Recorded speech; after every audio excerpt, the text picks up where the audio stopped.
What's going on guys, Kid is here and welcome back to a brand new video. For today I will show you the best machinist PvE build in Lost Ark. So in this guide I will show you what abilities and awakening skill you want to get. Then I will explain what are the best engravings, gems and cards to use for endgame content. And then lastly I will show you the best gameplay and even which stats you need to allocate for PvE, so you would be able to get the best results and highest damage possible and much more. So no matter how low or high level or gear score your character is, you can easily use this build and follow the step-by-step guide. So if this sounds interesting to you, then let's get right into it. So Machinist, more commonly known as Scouter, is a class that makes you technically play two characters at the same time. So you can use drone skills while casting gunner skills, but then you can't cast skills that are drone and gunner combined. So then with that said, there are two ways to play this class, and the highest damage way is to focus on the drone playstyle. So then at the endgame we will be using the Artenian skill engraving, which will increase our drone and joint skill damage by 25%. Then on top of that, we will get a plus 10% movement speed and another plus 20% when the drones are attached to our character. So if you are looking for the best leveling, rating, chaos dungeon or any other PvE content build, then this is the one for you. Okay, so now let's move over to the build itself, and these are the skills you want to have. And here at the start I will show you a full endgame build with 404 skill points, but later in the video I will show you the same build but just with 268 points. So this way, no matter if you just started playing this class or if you are already in the late game, then you will be able to use this build right from the start. So then for the first ability we have the Bullet Hail, and we want to use 7 levels to unlock the Fighting Spirit enhancement and battery charge. Then for the gems we want to go with the cooldown reduction, and then lastly for our rune we want to pick Bleed. Then for the second ability we have the command Baby Jones, and we use 12 levels to select Vital Point Attack, Thunder Baby and Roundup Attack. Then for the gems we pick both of them, so one for cooldown reduction and the second one for damage increase. And then lastly for our rune we want to go with the Quick Recharge.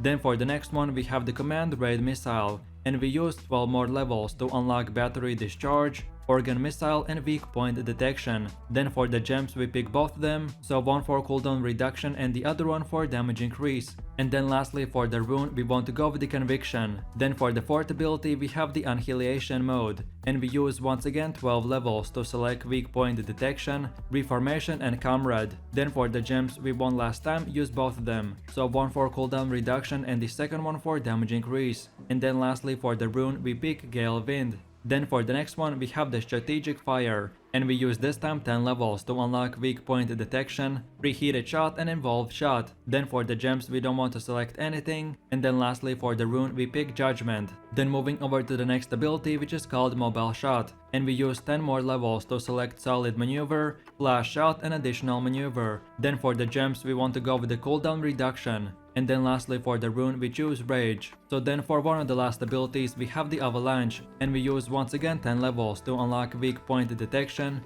0 degree aim and concise finish. Then for the gems we want to go with the cooldown reduction. And then lastly for the rune we choose Quick Recharge. And then for the last and final ability we have the Energy Buster, and we use our last 12 levels to select Skill Defender, Flame Buster and Meltdown. Then for the gems we pick both of them, so one for cooldown reduction and the second one for damage increase. And then lastly for the rune we want to go with the Gale Wind. Then as well, after level 50 for your awakening skill you want to get the command Final Explosion. And then on top of all of this, focus on equipping as high item level gear as you can. And then at the end game you should have 1250 crit and 550 swiftness. But if you have more or less points than this, then try to have around 70% stats into crit and 30% stats into swiftness. Okay, so then the way I would recommend to upgrade this build is at level 50, you will get around 268 points. So this is how your build should look like. But then by doing more and more endgame content you will get more points. And then at the absolute endgame, this is how your build should look like with all the 404 skill points. So at the start you use the 268 point build, and then by leveling up and completing quests you will get more points. So just keep on improving your skills and getting higher tier runes and gems as well. So then let's move over to the engravings, and you want to get the Artenian skill. This engraving will increase our drone and joint skill damage by 25%.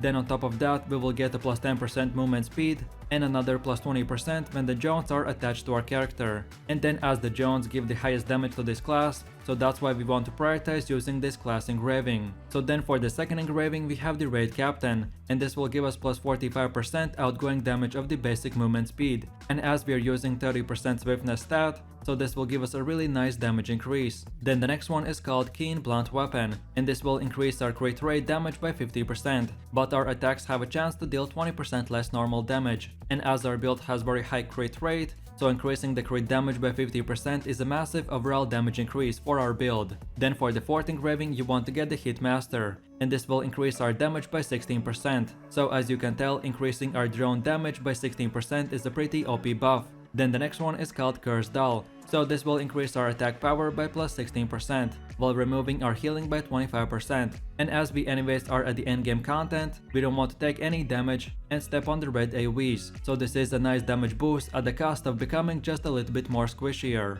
And then for the last engraving we have the Grudge, and this is more advanced engraving that is recommended for tier 3 content. This Grudge is the most efficient engraving against bosses, and you will get your damage increased, but in return you will take 20% more damage. So when you get to the very endgame content, which is called tier 3, then get this engraving, and before using it, get it to at least level 2, because at level 1 this engraving is not that efficient. So then in a quick summary, I would recommend to get the top 3 engravings first and then the bottom 3.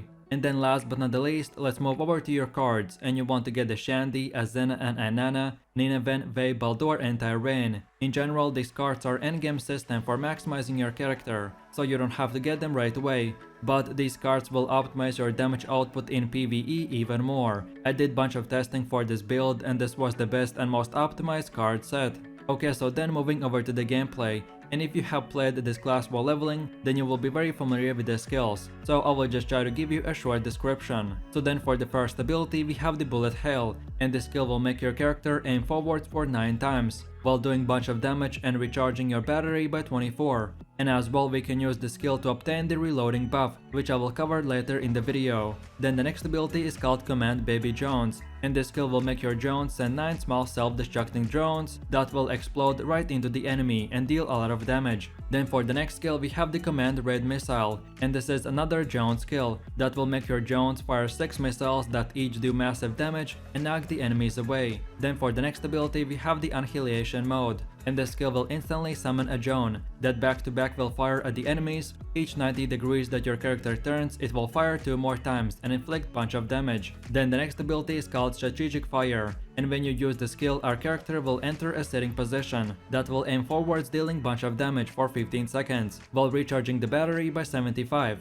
And as well we can use the skill to obtain the reloading buff. Then moving over to the next one, which is called Mobile Shot, and this ability will make our character roll 6 meters. Then we can use it again to make the character shoot 5 times while inflicting damage and recharging the battery. And by the way, all of the yellow skills will give us a chance to receive the reloading buff. Then for one of the last abilities we have the Avalanche, and this skill will make our character rush forwards and do damage, while pressing the skill additionally will perform a quick combos for more damage, and then the last final hit will do the highest damage from all the 3 shots. Then for the last normal ability we have the Energy Buster, and the skill will instantly summon a drone that turns into machine. We can attach him to our character's arm, and once he is charged we can release him to do big damage and paralyze or knock back the enemies. And then last but not the least, for your Awakening skill we have the Command Final Explosion, and this ability will make our drone self-destruct, which in return will make a huge explosion. After the skill is complete, the drone will regenerate back at your location, but in those few seconds you can't use any drone skills, so I recommend to use this ability as final blow to the enemy bosses, or as big damage at the end of your rotation. Okay, so then let's take a closer look at your best skill rotation, and I will explain why we use the skills that we do and in which specific order. So the highest damage rotation is to first of all use the Bullet Hail, then Mobile Shot, then Command Raid Missile, then Avalanche, then Command Baby Jones, and then you finish it off with the Strategic Fire. Then for the second rotation we again start with the Bullet Hail, then Mobile Shot, then Command Raid Missile, then Avalanche, then Annihilation Mode, then Mobile Shot, then Command Drone Missile again, then Strategic Fire, and then we finish it off with the Energy Buster. So then let's see what we did in these rotations. Both of them are similar and will start with the same 2-3 skills, but then one rotation focuses more on weaker enemies, and then the second rotation is meant more for raids, and when you're fighting a boss or other strong enemies. And as for the meaning of each skill, so basically in short summary, your bullet hell does damage and gives you and your party members attack power increase for 7 seconds. So then you use mobile shot, which is more commonly known as roll. And from this we will get a plus 20% crit and damage increase, and we will recharge our battery. So then we use the rest of our skills in similar order. So we use 2 yellow skills, then 1 blue, then 1 yellow, then 1 blue or purple, and so on and so forth. The yellow skills are meant to support and make your blue and purple skills do a lot of damage, so that's why we want to use them at the beginning of the fight for all the buffs. And then of course we do big damage, and that's about it. So with that said, I really do appreciate everyone for watching guys, and I hope you enjoyed it. If you have any suggestions, feedback or other good Lost Ark PvE classes that you would like to see in the next video, then feel free to leave your comments in the comment section down below. And while you're doing that, please click like, subscribe and enable that notification bell, so this way you could support the channel and you won't miss any more amazing content from me. With that said, you have an amazing day and I will see you in my next video, so take it easy, peace.